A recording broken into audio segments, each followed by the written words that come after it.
દાહોદ શહેર અને ગ્રામ્ય વિસ્તારમાં વરસાદ છે। છાપરી, જાલત, રામપુરામાં વરસાદ વરસી રહ્યો છે। દાહોદ જિલ્લામાં વરસાદી માહોલ જામ્યો છે। વરસાદની શરૂઆત થતા વાતાવરણમાં ઠંડક પ્રસરી ગઈ છે। સંજલી સહિતના ગ્રામ્ય વિસ્તારમાં પણ વરસાદ છે, એટલે ગ્રામ્ય વિસ્તારમાં ખેડૂતોને પણ હાશકારો થયો છે। સારો વરસાદ ખેડૂતો માટે આશીર્વાદ સમાન છે। દાહોદ જિલ્લાના વાતાવરણમાં પલટો જોવા મળ્યો છે। વરસાદી માહોલ હાલ દાહોદમાં જોવા મળ્યો છે। દૃશ્યો આપ મારી પાછળ જોઈ શકો છો। દાહોદના બસ સ્ટેન્ડ વિસ્તારના દ્રશ્યો છે। હાલ તો દ્રશ્યો આપ જોઈ શકો છો કે જ્યાં દાહોદમાં ધોધમાર વરસાદની શરૂઆત થઈ છે। વહેલી સવારથી જે વાદળછાયું વાતાવરણ હતું ને ત્યારબાદ ધીમી ધારે અને ત્યારબાદ હવે ધોધમાર વરસાદ વરસી રહ્યો છે।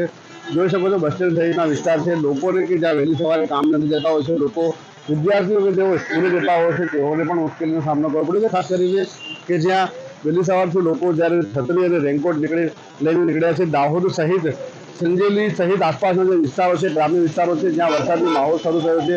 ધોધમાર વરસાદ દાહોદમાં શરૂ થયો છે। વરસાદથી જે લોકોમાં ક્યાંક ને ક્યાંક ગરમીથી લોકો કંટાળી ગયા હતા તેઓમાં રાહત મળી છે। ખાસ કરીને જે ગ્રામ્ય વિસ્તારોમાં જ્યાં ખેડૂતો છેલ્લા કેટલાક સમયથી વરસાદની રાહ જોઈ રહ્યા હતા તેઓને જે સારા વરસાદ પડતા ક્યાંક ને ક્યાંક રાહત મળી છે। વાવણી લાયક વરસાદ વરસતા તેઓમાં પણ આશ જાગી છે। પણ હાલ દાહોદ સહિત અનેક જે ગ્રામ્ય વિસ્તારોમાં વરસાદી માહોલ જોવા મળતો અને ધોધમાર વરસાદ વરસતા ક્યાંક ને ક્યાંક લોકોને રાહત પડી છે। ખાસ કરીને દાહોદ સહિત જે આસપાસના ગ્રામ્ય વિસ્તારોમાં પણ હાલ ધોધમાર વરસાદ વરસી રહ્યો છે। મનીષ જૈન, એબીપી અસ્મિતા, દાહોદ।